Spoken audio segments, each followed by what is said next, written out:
This is Dr. Norbert coming to you from Adepticon live. I'm here with Will Shick from AMG. Welcome, Will. Thank you so much. Thanks for having me on the show floor. I know, this is amazing. I'm thrilled to be back. I was at Adepticon, last time was in 23, which was still in Schaumburg. Yep.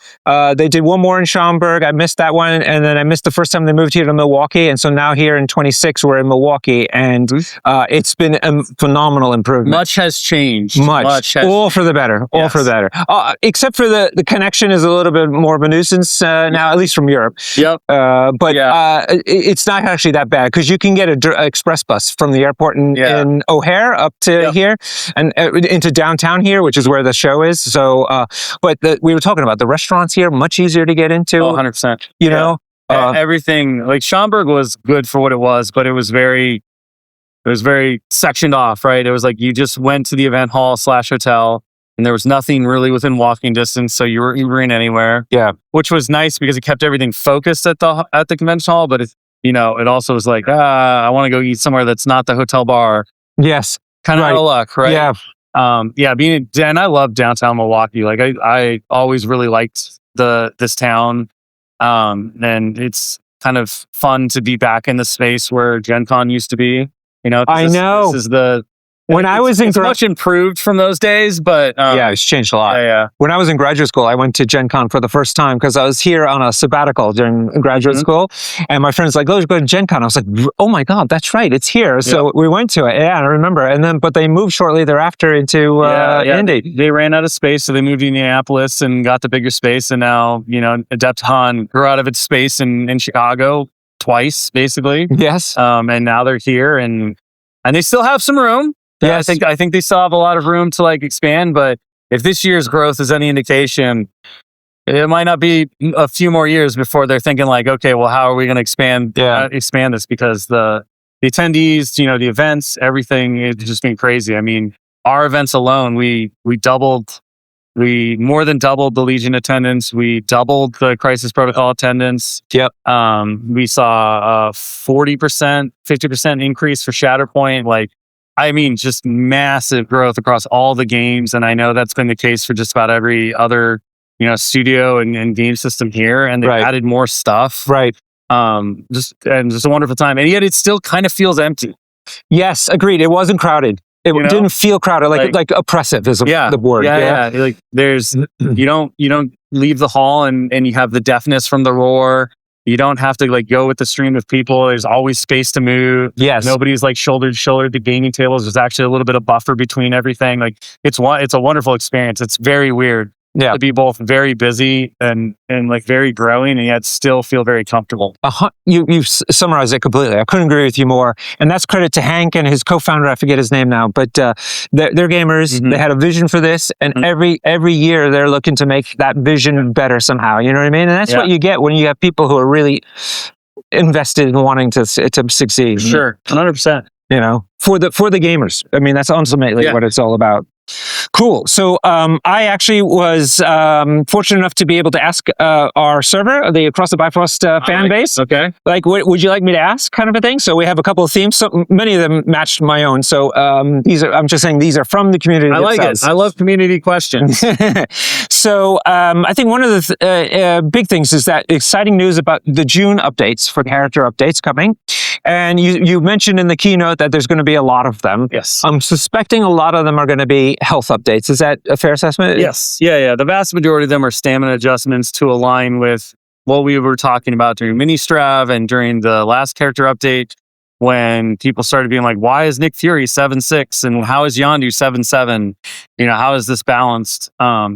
Those, as we explained at the time, those were kind of a preview of the work we had been doing holistically on the entire game line to readjust the baseline of stamina, especially with the 3 and the 4 threats, in order to address issues that the community, I think, was perceiving, but we were definitely perceiving in terms of the kind of semi-oppressive nature of the lethality and the shorter time to kill that was happening within the game, especially with the higher threat, like smaller squads, The community kind of denoted kaiju teams. Yeah. And they were really starting to overshadow the lower threats, especially those 3 threats. Like 3 threats were really struggling. 4 threats were doing pretty well because 4 threats usually offered enough potency and offensive and then specialized power that they could still fill a role.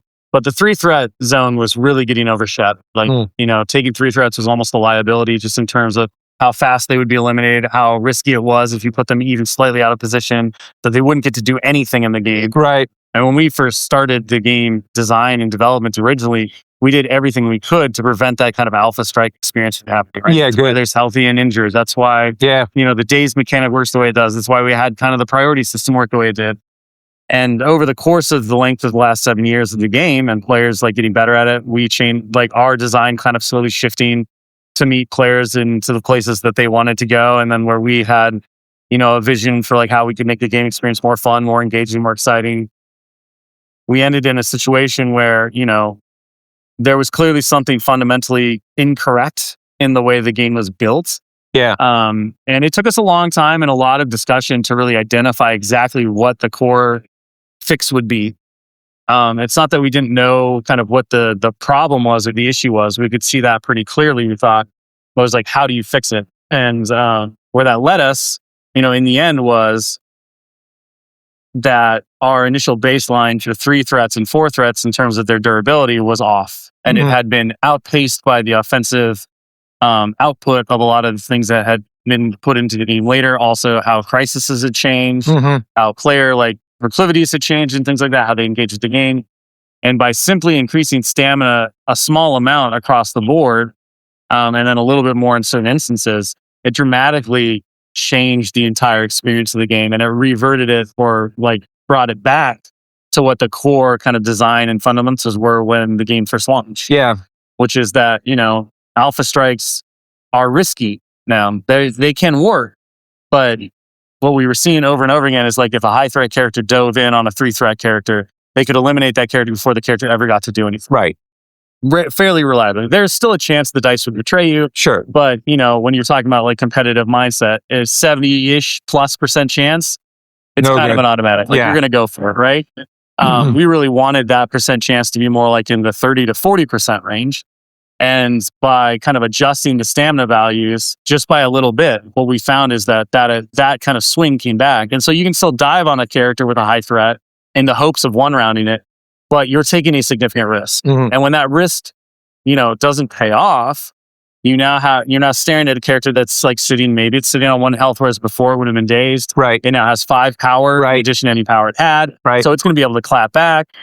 And you're going to take another activation to daze it if you want to. Once you daze it and stands up, the same pattern is going to repeat, right? So it becomes very difficult to just end of round daze a character, start of round KO the character. Yeah, exactly. And nobody wants that. That was a pattern that we absolutely wanted to break because it was something that we tried so hard with all of the design and the rules to prevent in the first place. And we had unfortunately gotten to a spot where we were seeing that play pattern more and more.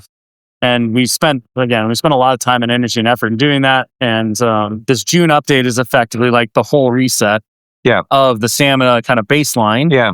And so it's very exciting to kind of get to that point. And I'm very hopeful that it's going to dramatically diversify players and how they approach the game. It's going to bring some overshadowed characters back into the limelight. Yeah. I think we're going to see more wide teams that can actually, do some very interesting things and stand up to some of the because you're not teams. trying to wipe out one character anymore. You got to do other stuff to win the game. Yeah, and it's much more difficult, for those teams to really start to snowball. Yeah. With the attrition game, right? We wanted to slow down attrition as well.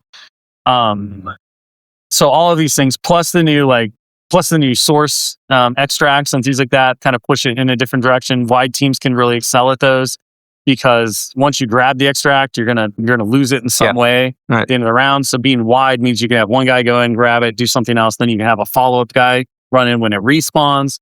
Those types of things. So a lot of different tweaks, but the stamina is really the big one. Well, plus you're banking power, so you could do more superpowers or spenders. Yeah, and it kind of swings both ways, right? And the more damage you can deal without taking out a character, the more power you have. But it's a minimal bonus on, the high threat characters. It's a pretty high bonus on the lower threat characters. Yes.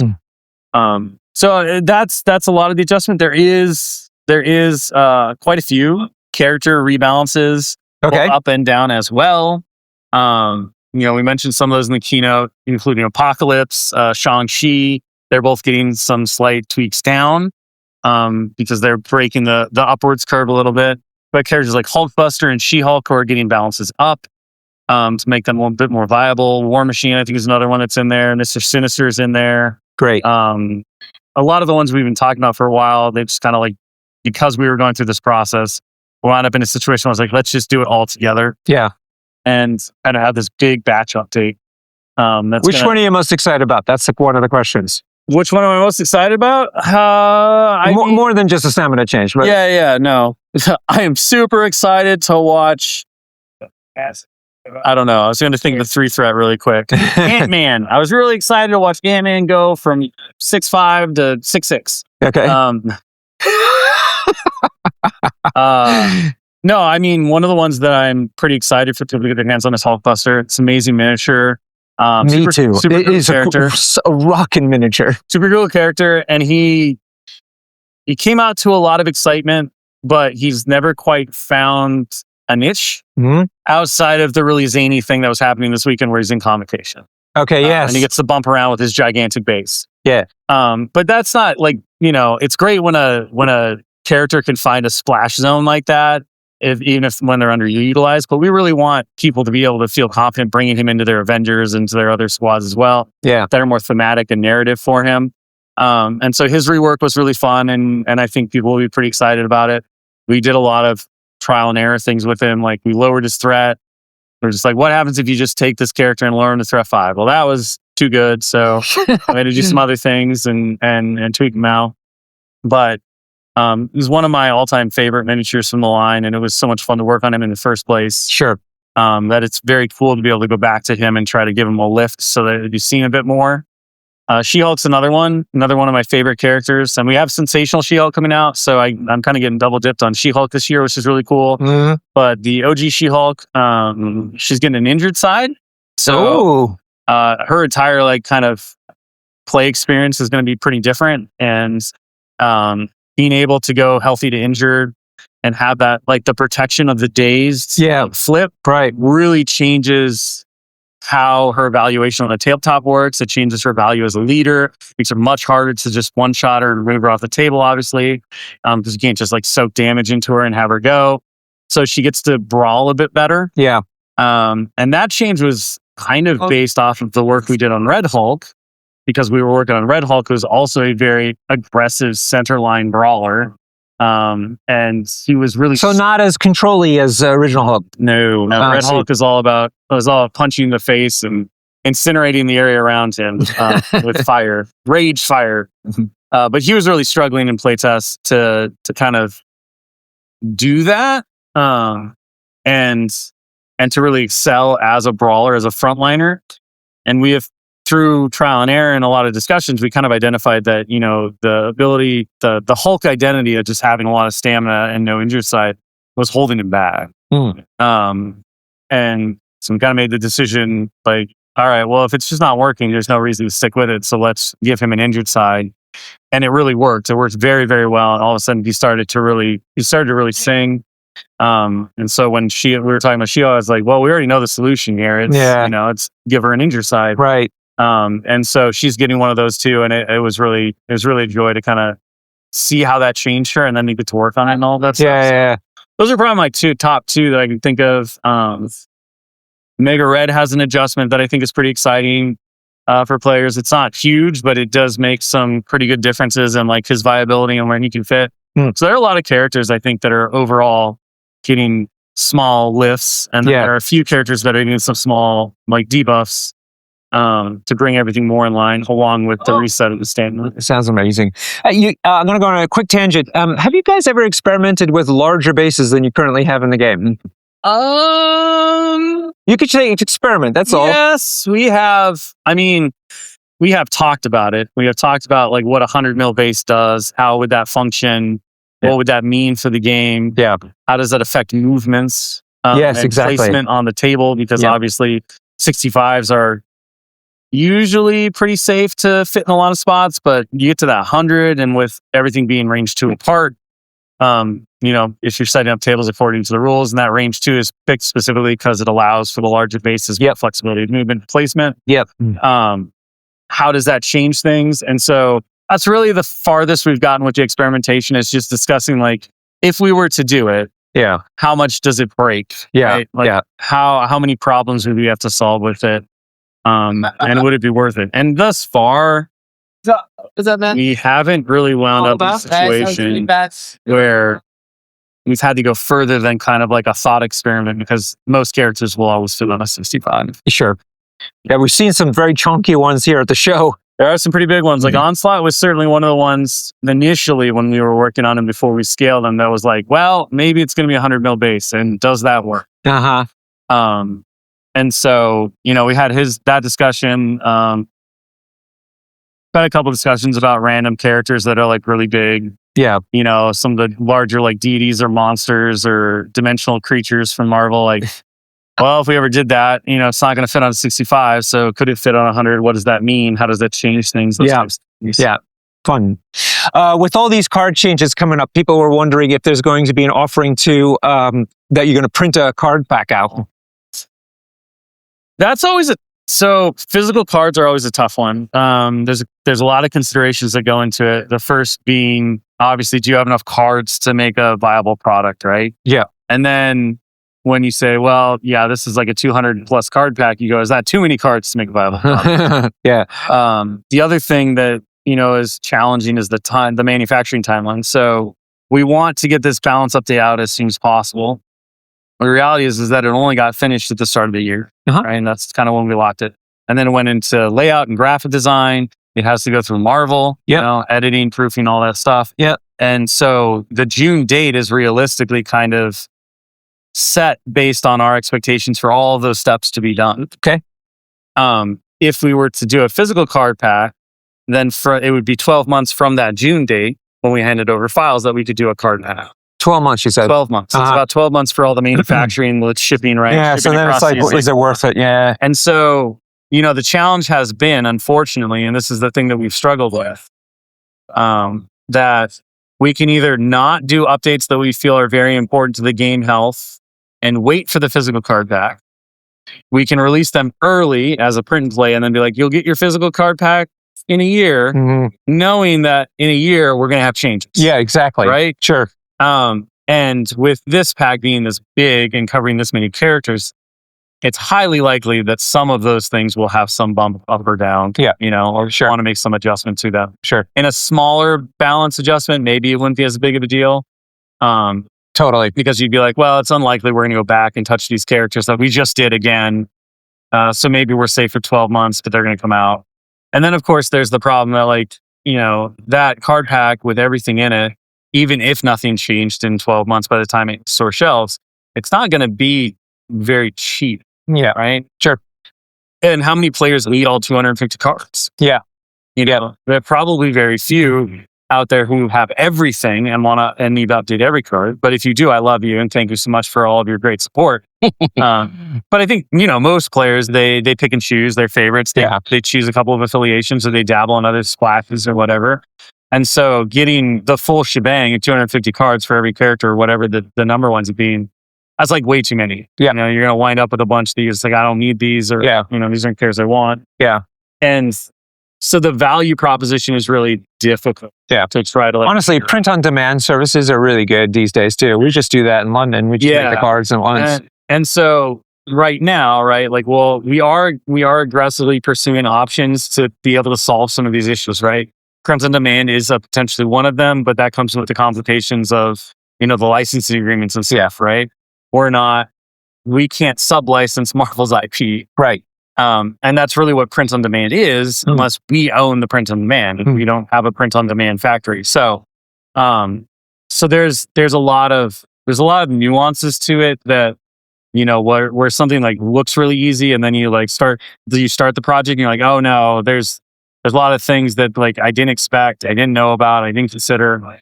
And it's challenging for us as we understand the desire. We definitely want to provide those kinds of services and that availability of those things. But we also really want to make sure that the game is taken care of, that the game is in the best shape it can be. And this is an evolution of thought. When we started the game, Pagani and I were both very adamant that we would make no changes to characters ever. Yeah. Like the printed card is sacrosanct; it's never going to change. Yeah. Right. That quickly fell kind of to the wayside as the game progressed. We got a year or two in, we started to see a lot of player growth, but then we started to see the cracks in the original design. And, we looked at our timelines and everything else, and it was just like, we really need to step in and start making some adjustments and making these balance changes. And it's not what we wanted to do. We wanted to be perfect out the gate, or at least be close enough to perfect that we were just like, we're going to ride with it forever. Yeah. Right. It didn't happen. Yeah. Right? Yeah. And so now we fully embrace that path when we do these updates and we do these balance adjustments, and we're very keen on making sure that these tweaks happen regularly, but not so frequently that players are overwhelmed by them. I think it's a good balance. Honestly, having them to come too fast is not great. Yeah. And I know everybody's mileage varies on how fast or how rapidly things should be updates from 0. I've seen a lot of people in the Discord be like, they should never change anything. It's too complex to keep up. Yeah. To they should be changing things like every week. Yeah. And anytime that an issue is found, they should immediately fix it. So, where's the right answer? I don't know. We've kind of settled on every year, annually being about the right speed, unless there's a critical thing that needs to be updated. Sure. Which you've done in the past. So it does happen. Mm-hmm. It does happen. But, the trade-off for having kind of more of a living rule set and an updatable game is that we kind of live in a world of printing. Yeah. The cards in the box are there. Largely, the cards in the box exist for new players who just want to open up the pack and start playing on their kitchen table, or, Sure. Playing with their buddy they just got it with in the game store. And they're not really concerned about the overall balance. They don't have the skills yet to see or exploit some of the cracks that players who have been engaged with the game longer will be able to do. Sure. And in that way, I think it's a very pro player experience. It's a pro, newbie experience where you come in and you're like, oh, I don't have to do anything. When you open a box, you're like, but where are the rules? And then you're like, oh, yeah. You always see people get confuzzled by that because they're not engaged. They're not fully in. Exactly. People have to remember that they're not so familiar. Not everybody's as deeply familiar with this stuff. On the other side of the coin, then, though, the players, my community has noticed. Firstly, I want to mention that we have our GT being run in London in July. I think it's July 4th and 5th, or certainly that first weekend. Okay. So it'll be the first big one in Europe, at least, after the big changes. So if you're listening to this, come to London and play in our GT. Mm-hmm. Having that promo out the way, the other question that's kind of similar to this is that people have noticed quite a bit of upping your game when it comes to the promo cards that are coming out. Not only are you doing the nice plastic ones now, and we saw your experimentation where they're a bit thinner, but now they're much thicker, but also there's the layout and the amount of foil on them and stuff like that. So talk to us a little bit about where that design direction has gone to and what you're hoping to achieve. The big thing is that, we continue to try to work with our publisher, Asmodee, which handles all the manufacturing and all the manufacturer contracts and stuff. So we work directly with that team and kind of explain what we want, and then they kind of go source it, and we have conversations. They'll send back samples and things like that. Yeah. When they find a new manufacturing partner, or we meet somebody at a convention and things like that we think can do good work for us, we'll send that over to them and that kind of stuff. But really, it's just similar to how we continue to get better at sculpting, artwork, game design, all that stuff. It's kind of a journey, and it's a learning experience, and being able to say, okay, we want to do, originally we want to do plastic cards, and the manufacturer that we had did the thinner plastic cards, and they were a bit more like a vinyl. Yeah. And it wasn't exactly what I had envisioned when I said plastic cards, but it's what we got, and I think they were still kind of nice. But we went back and we said, okay, well, this wasn't exactly what we were looking for. We're looking more like this. But can we find somebody who can do that? And of course, we were able to find a new vendor who was able to get closer to the vision. So now we have these nice, thick, credit card, plastic cards that you can kill a goose with. Don't do that, but you could. If the goose was attacking you, self-defense, it's fine. Goose could be nasty. Geese are mean. And I lived by some geese, and they were monsters. They would chase you. They would chase you down the road. Yeah, hissing at you. Yeah, hissing, and you'd be like, "Oh, you can't hurt me, goose." And then they'd get you, and you'd be like, "You can hurt me." So you need self-defense weapons. And then the foil, the hollow foiling, right? That's also a progression of just understanding how to ask for things better. because it's amazing the amount of technical language and explanation that if you know the lingo, if you know the names of the processes and the things that you want, you get exactly what you need. But if you don't know, there's this part where it's like, they want the wall painted red. Well, there's a lot of shades of red. Sure. So which red? Yeah. Like, I want it red. And then the person who's doing the job goes, I think this is red. Yeah. And you kind of get it and you go, nah, it's not exactly what I wanted. But, you need to be able to go in and say, I want the Winsor Newton SP35 Crimson Dawn Sunset Red. Right? And then all of a sudden you get the red that you want to envision. But it's also the foiling. It's a layered process. And so the way those layers go on make a big difference in how the thing looks. And there's a lot of different ways to do it. There's a lot of different foil types and all of these things, like holographic types and things. And that's what we have been slowly learning. We're not a TCG maker. We're not primarily focused on creating cards. We want to create cool promos, and we see things in the industry as players in games, and people, like, we got a lot of TCG collectors within the group and everything, and within the studio. And so we'll see things where, like, we want this, but we don't know what that process is. Right. And so it takes time and it takes work to learn how to convey, like, we want this to the factories so that they can understand, oh, you want that process. And also so NPD, our production partners in Asmodee can find the right vendor. And the weekly play kits that we've been working on for Legion were a huge step in the right direction for that, because we wanted something that was very much mimicking, a high-end TCG experience with blind booster packs, random collation, a lot of really high-end treatments. Yeah. And that really we brought in a new manufacturer. We were able to source a new manufacturer that specifically specialized in that kind of stuff. And then working with them, it was like night and day. It really ups the level of, like, oh my gosh, when you work with somebody who specializes in this, you look at the new foiling treatments and the holographics, and they blind you almost. Yeah. They're so bright. Yeah, so for the Tactics cards in particular. But I have to say, all of my friends who came over on the trip with me pointed out the Lizard card is fantastic because of the bleed of it into the text of the rules, which is still subtle, but just looks perfect. Really nicely done. Yeah, and so, part of that is finding a manufacturer who can understand what we're asking for and also provide a lot of feedback and really great, like, stuff. They have the machines for it. They have all the stuff. And then the other part to it is that, the more we work on these things, the better our graphic designers, who are already insanely talented, get at understanding what they can and can't do, right? Similar to how our sculptors and engineers continue to level up.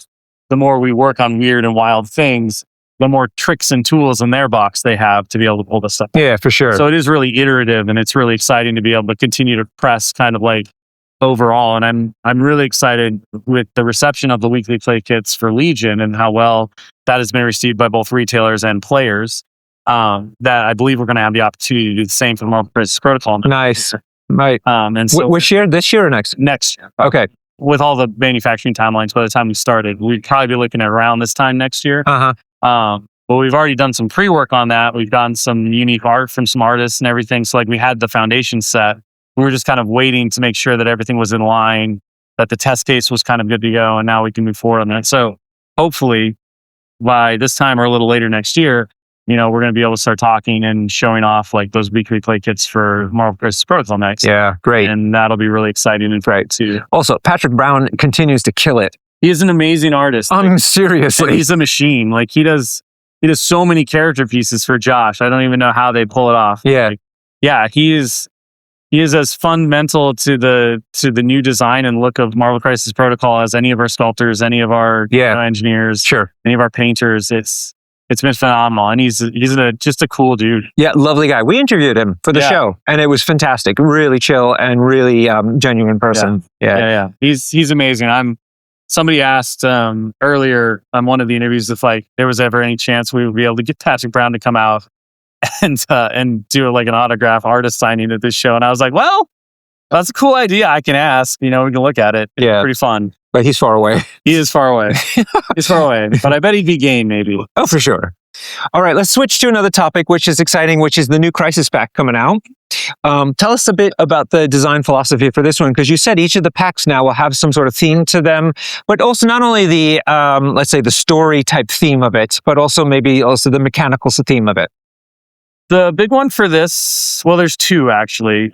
So this one obviously has the source extracts, which players have had a little bit of sampling of from the preview Crisis that became legal at Mainstrav.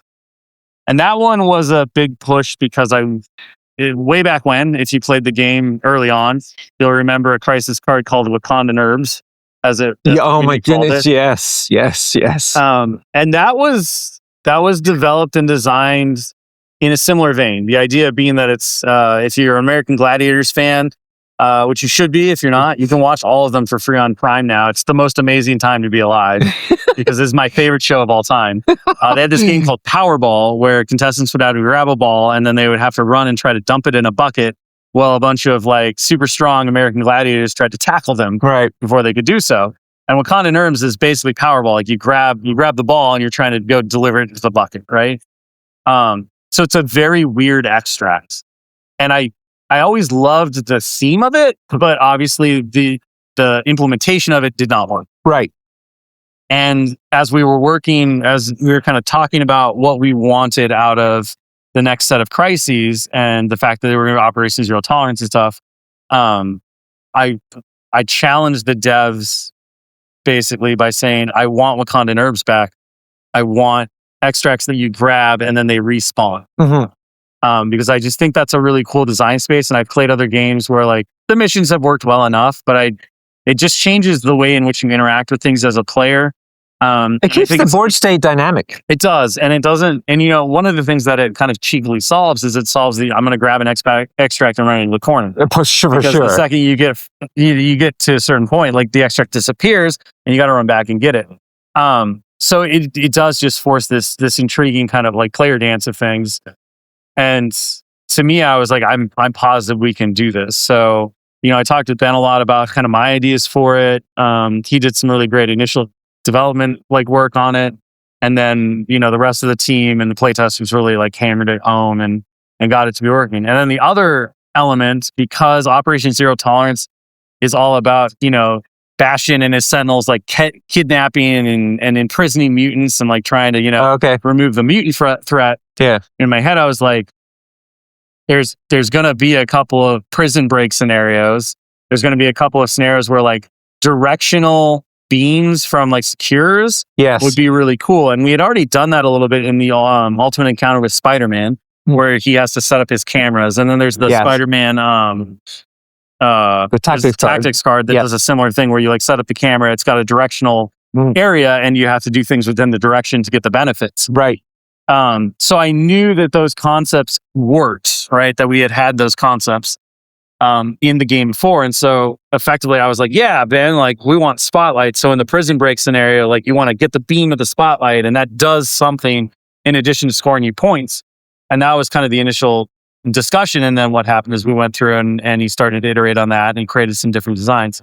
So in some ways, the source extracts kind of fit with the theming of a lot of the scenarios in that you're rescuing multiple mutants or you're like, grabbing different things that you need to go back for as many times as possible. But the directional kind of secures and how they work really tie in with the overall theming of everything, because you think about spotlights, you think about like, sentry guns, you think about all these different things that kind of tie in.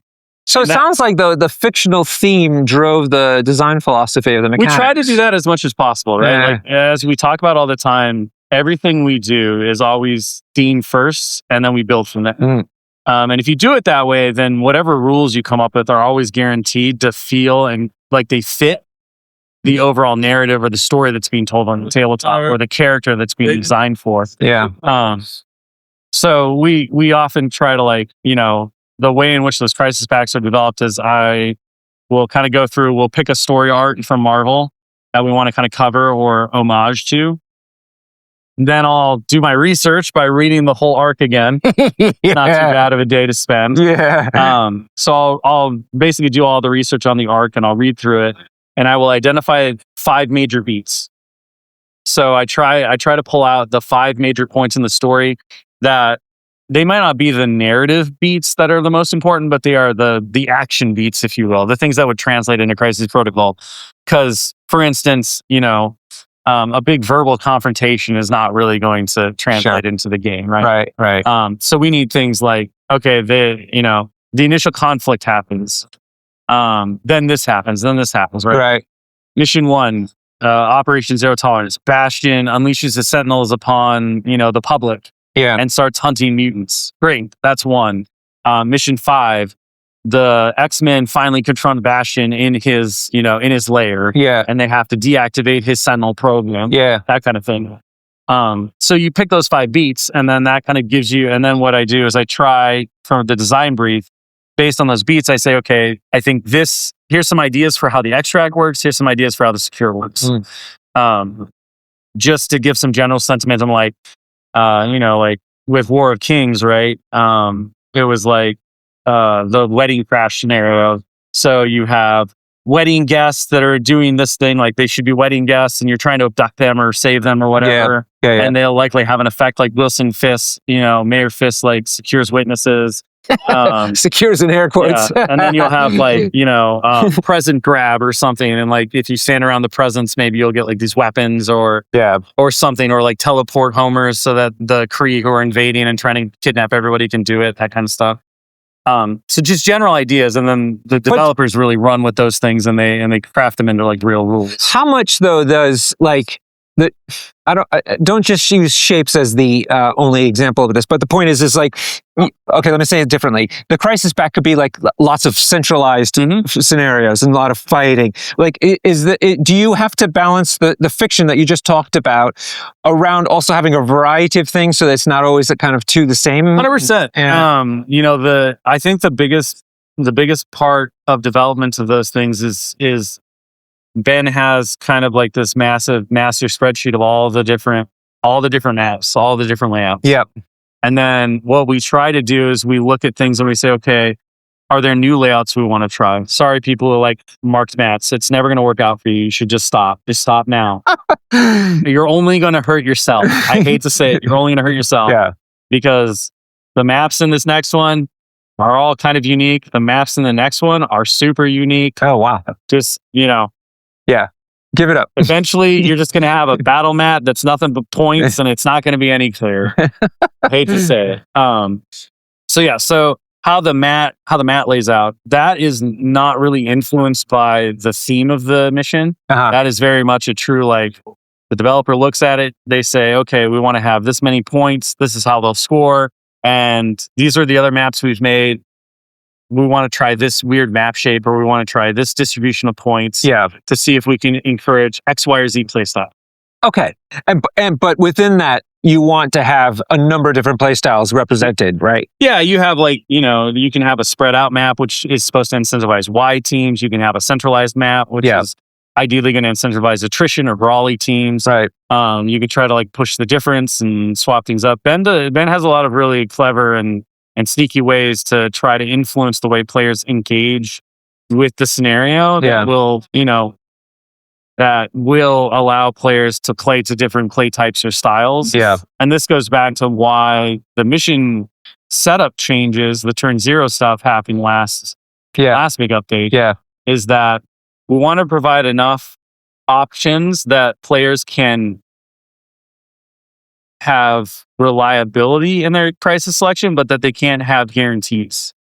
So the 5 number was really designed based on the idea that there's no way you can have 3 really good scenarios that you're always great at. Yep. And then you might have a 4th that you're kind of okay at. Right. And then what is that 5th one? Yeah. And are you just going to be like, YOLO, if I get it, sucks to be me? Yeah. Or are you going to try to like think about your list a little differently and make more of an all-comers list, make a little less of a skew? So you're like, I have a plan for, all 5 of them. I'm really confident in like 3 of them, and the other 2, I'm okay at it. Depends on what my matchup is, or I just have to like play the best that I can, better than the rest of the day. That's how stuff. So that also factors into it, right? And so he has to be he's always very careful of like, how many scenarios favor attrition? How many scenarios favor control? How many scenarios, favor slow play, fast play, that kind of, all those things are like pulled into it. Yeah. And ideally the distribution of each pack has some things, and some sets have a little bit of a lean on one type or another, right? Just based on the thing. But that's kind of how it all comes together with that stuff. Yeah. And what we're looking at to do there, and that could, Considering that you have the new starter boxes, which is a fantastic idea, by the way. Me and Jamie both think that's a brilliant approach. And for Legion as well. It got me to buy a Legion box. How wedded are your crisis packs now to the core box scenarios? It was not super weighted, because I think one of the great things about the starters is that we can customize the crisis cards in each starter. Do they? I can't remember. Do they come with starter crisis? They do. Okay, they do. Okay, right. So the starters contain everything a player needs to play. So they have all of your essential game components, your dice, your templates, and crisis cards, and they come with 6 of each. Right. So you have a little bit of opportunity and options for stuff. Right. But because when we create the starter box, we can go in and we can customize the crisis cards for each starter individually based on the set that's available. Yeah. We can really kind of do the pre-work to ensure that a new player has crisis cards in there that benefit the force and the list that we expect them to build. So I don't buy the starter boxes, so I don't know these answers. The ones that exist are already in the marketplace. Mm-hmm. Do they have different crises in each box? Yeah, I think they're slightly different. So the X-Men one has a couple of different options compared to the Spider Force one, I think. I know that the Asgardians and the Guardians of the Galaxy ones have different ones from the previous two. That's super cool. They're like, we choose them based on complexity, right? You don't want to overload a new player with like a lot of additional rules to learn. You want to slow them in. But we also want to make sure that, like, for example, the Asgardians are likely going to be a pretty brawly, attrition-focused team, right? You got a lot of heavy hitters in there with everything. It's Thor 2 and Jane Foster Thor and Valkyrie and all this stuff. We don't want to give you like wide spread out maps that are not going to work for an Asgardian playstyle, right? So that one kind of focuses more on some of the more attrition-focused, brawly crisis cards. Yeah.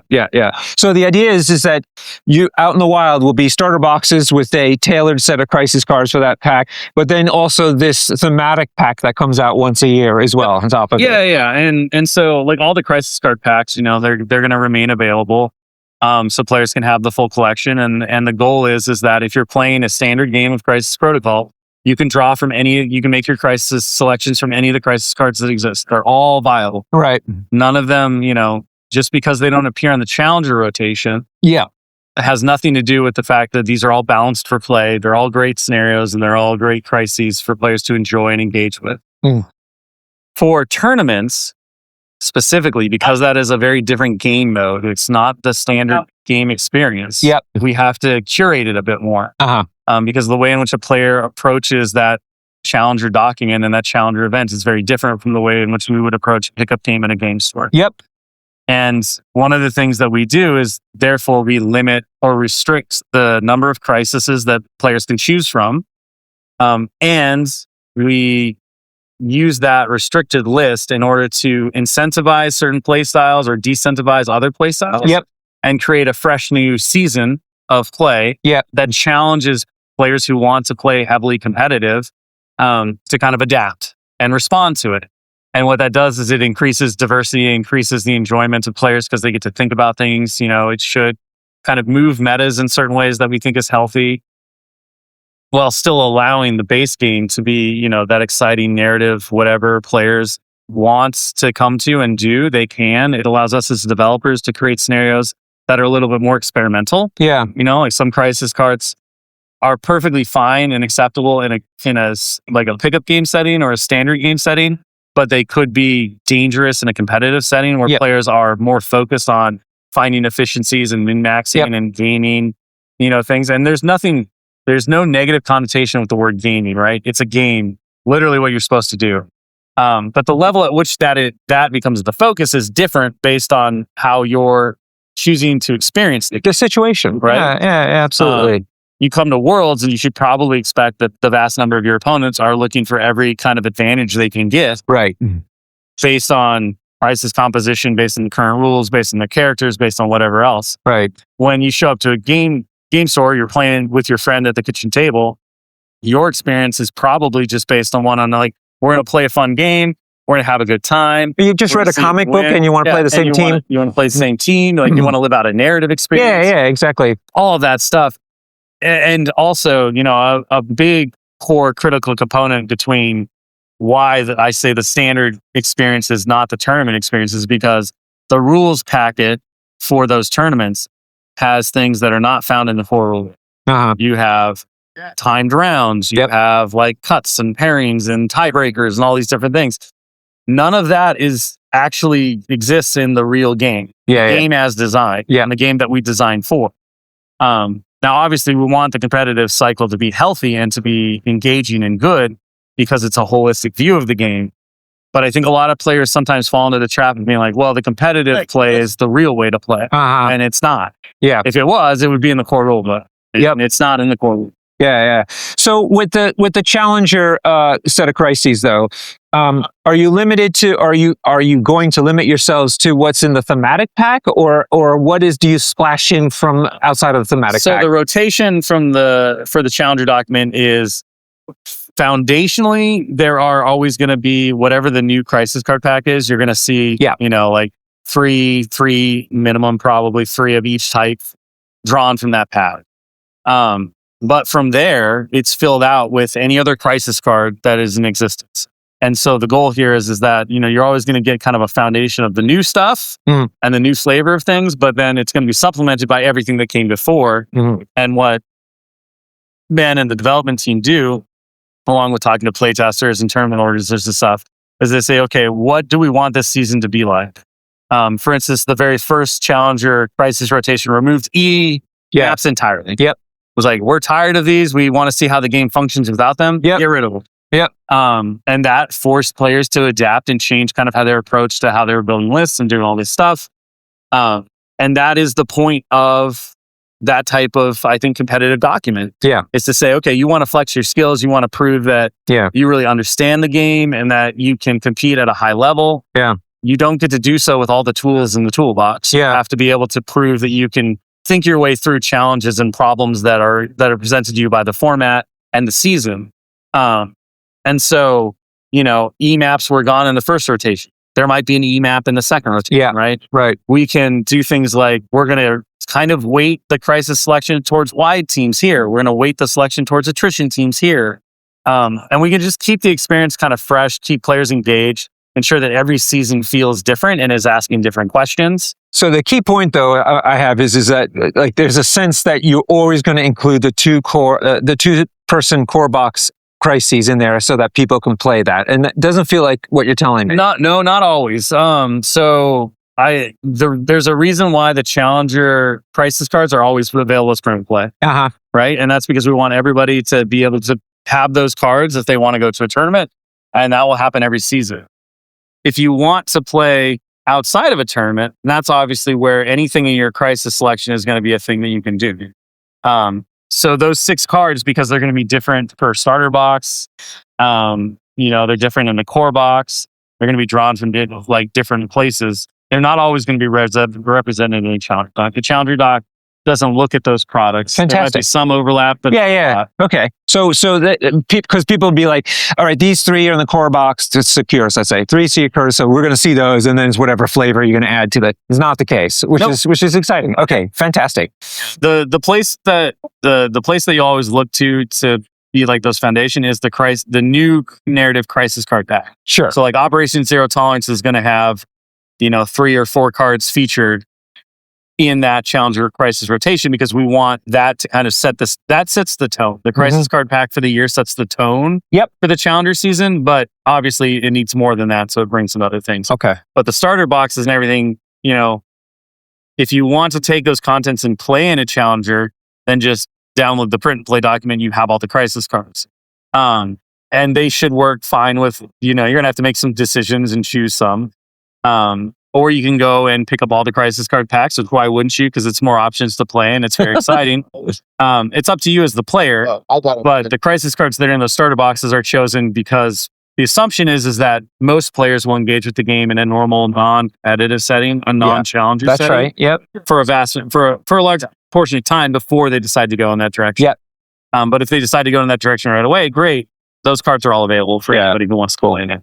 All right. The new priority system has been in play for a little bit now. I'm sure you can keep tabs on how it's going. How happy is the team with the situation? I think the changes to priority have been absolutely great. I think that we are 90-ish% happy with all of it. I'm sure that we'll find some things that we want to tweak and everything like that. Yeah. The place where I'm not convinced we've really knocked it out of the park, and we'll likely see more adjustments in the future as we sit down and start to really analyze the data and talk is, the overall crisis selection process where you're drawing 2 and your opponent's vetoing 1. I think the number 5 is right. Yeah, I can see that. In terms of what we talked about before, which is we want you to be able to not perfectly engineer the best for your roster skew, period, right? If you're skewing one way, I'm just going to play attrition. We don't want you to be able to just do attrition nonstop. We need you to have some hard choices in that to make the randomness matter, which means that you have to have a plan going in that's not always going to be perfect. Yeah. So I think the 5 is really good. And I think we're very happy with that. But the selection process of draw 2, have your opponent veto 1, is that perfect? Could we make it better? Yeah. Maybe. Yeah. Right? Maybe, and I think we need to have some more discussions about that. I think the throw changes are absolutely doing everything we wanted. And Sorry, which changes? The throw. Yeah. We're just talking through all of the changes that happened. Yeah, throw damages. Yeah. I think the throw changes are perfect, doing everything that we hoped they do, everything that we saw in our playtesting games they do, and they've been largely happily accepted by the community after kind of I'm not really sure about the thematic aspect is the only problem of it, really. I mean, the mechanically, if you took the thematics out of it, I think mechanically it makes perfect sense. Yeah, and I mean, there's always going to be a push-pull tension between thematics and, game necessity and stuff. And as we discussed a lot when those changes happened, we kind of felt and we had some physicists come in and help us too. Some people who were trained physicists. They're like, well, honestly, if you do the formula, the heavier the object, the heavier the object, the stronger you are. It kind of just beats out based on the smaller the object, the smaller the object, the stronger you are. Because a stronger thing can throw a lighter thing faster. Yes. But they can throw a heavier thing slower. Yes. So it's going to kind of equal out the equation. Yes. And I was like, I love you. I love physics right now. This is great. So that was pretty funny. So maybe thematically we're perfectly on the level. Yeah. I don't know. But game-wise, I think it's really great. So the priority, I think the rolling for priority twice, and doing it I do like that too. I think that was a major change that really stopped everything, stopped a lot of the abuses that we were seeing, and I think makes the game a lot more exciting because it is not as predetermined as it was. Yep. And you really have to make hard choices because you don't know if you're going to go first. Yeah. So how am I going to approach it? So I think that was brilliant. Exactly. And a really great change. Yeah. So overall, I mean, I think the game is way better than it was. Yes. And I'm very hopeful that when we get to the June update and all of its massive baseline resetting, the game will be better than it is now, and we will continue to slowly progress forward towards a more fun, more enjoyable experience. Yeah. And maybe one day we'll hit that moment where everything is perfect for just the briefest of moments. And like Thanos, I can look out into the sunset and smile. Yeah. Yeah, I think Thanos will have a hard time satisfying gamers. So It's true. The gamers are a rough bunch. I mean, Thanos will probably be the bane that stops that forever, because I don't know if we'll ever quite tweak that man into the perfect spot. Yeah, poor guy. Poor guy. It's just his burden to bear. He's either a monster or, not quite enough. I don't, we'll figure it out. I hear you. I think one of the key things, at least that's less debate. There's some aspects of the priority system that you might debate, but one of the key ones that I feel is quite stark is how the lack of agency when coming to pick threat is or can be right now, which is one of the key things the person who loses priority gets to do. But because of the vetoing system and also maybe just the spread of threats, it's quite easy to engineer that they don't get a choice.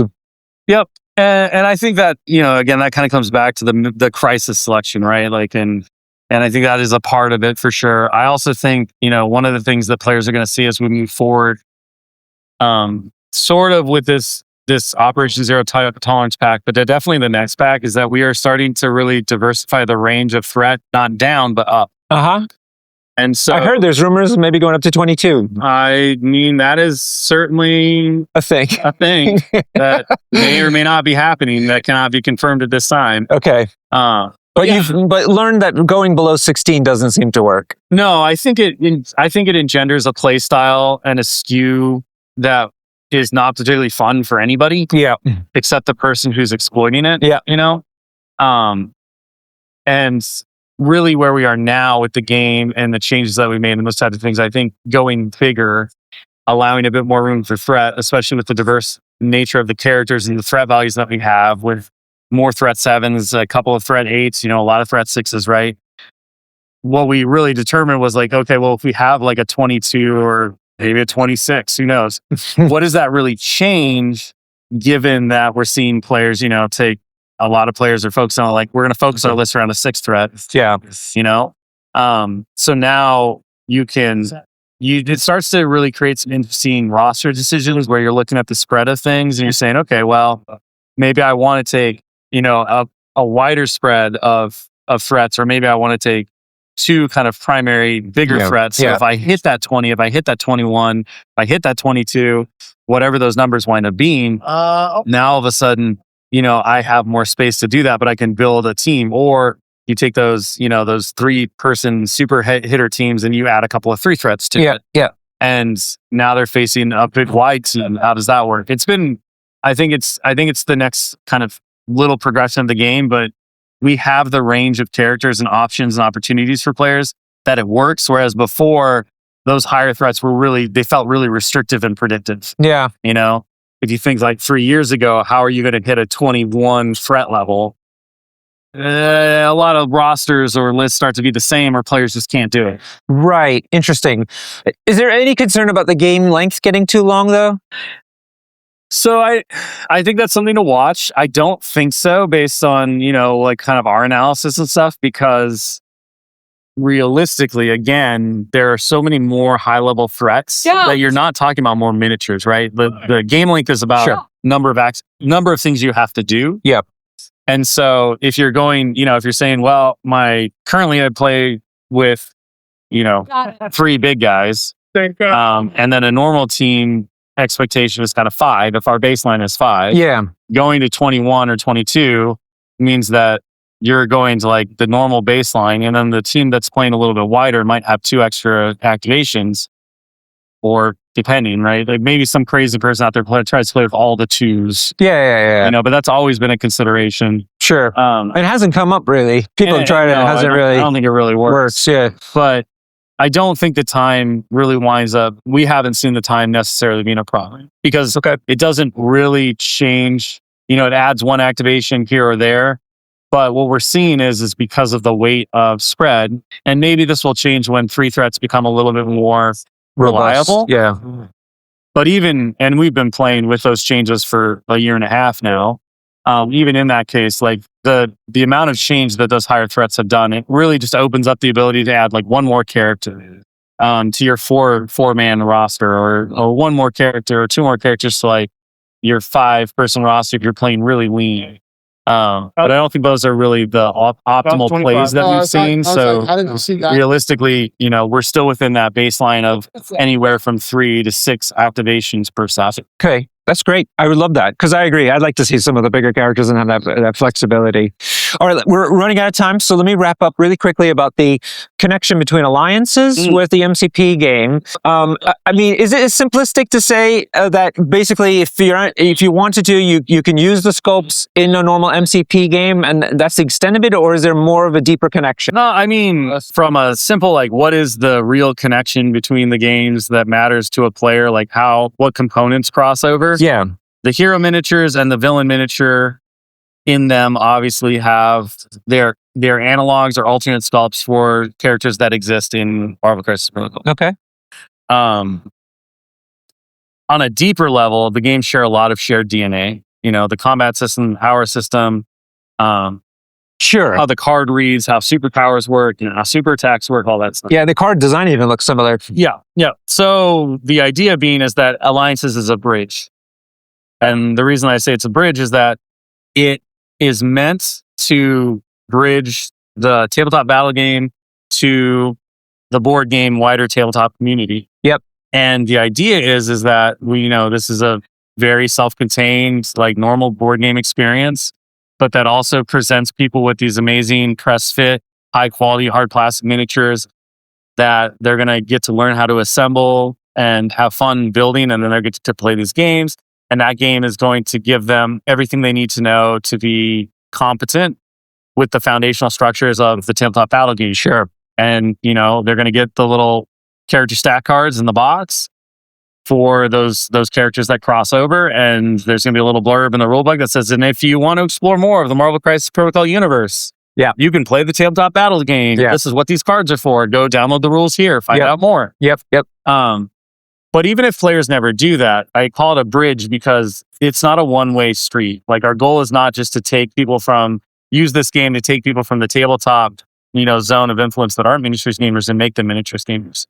This is also a way for everyone who's currently in the MCP community to be able to take something that they love and they're passionate about and share it with people who are not part of that community. Yeah, right? Sure. Like, you can now take a Crisis Protocol-esque experience and bring that to your family, to your friend group that doesn't play miniatures games, to other people at a convention, all that stuff.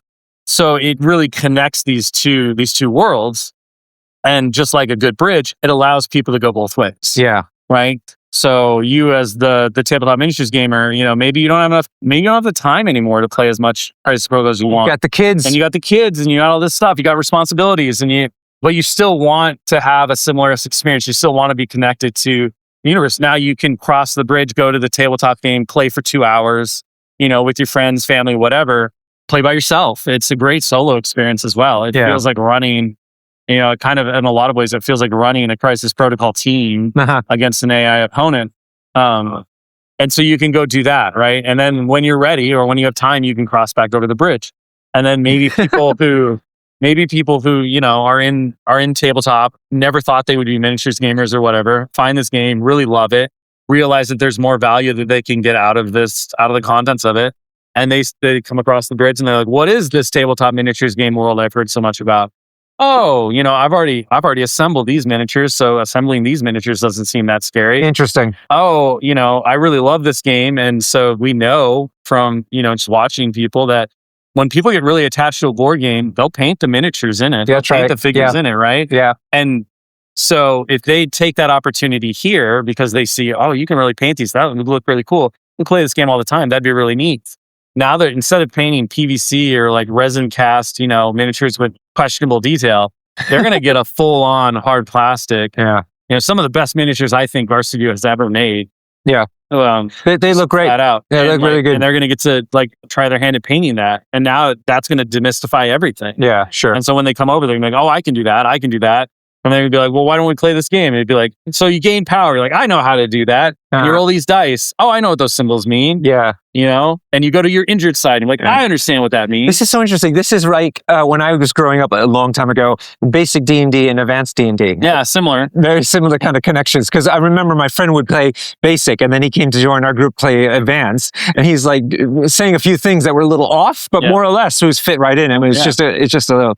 Will the little goons and other kinds of characters in the Alliances game be eligible for the worthy? Not to say like that, but like if you added them into your model? Yep, they're Atomic Mass Marvel Crisis Protocol miniatures, so they'll totally be available for the use in the worthy if players want to do that or painters want to do that. There's not an impossible world in which we might get a little creative and create some non-tournament legal rules for some of those goons and stuff for players who want to use them. Yeah, in their games and stuff. I think there's a lot of opportunity and possibility for that. And it's going to be pretty exciting and fun. Yeah, I would love to see them because the goons look really fun, actually. Yeah. They look really cool. So the creativity is now going to be expanded. So thank you so much for your time. Oh, absolutely. Absolute pleasure to be with you here today. And we hope to talk to you soon. All right. Well, thanks so much. Till then, we'll see you across the Bifrost. Yeah. Cheers and happy gaming.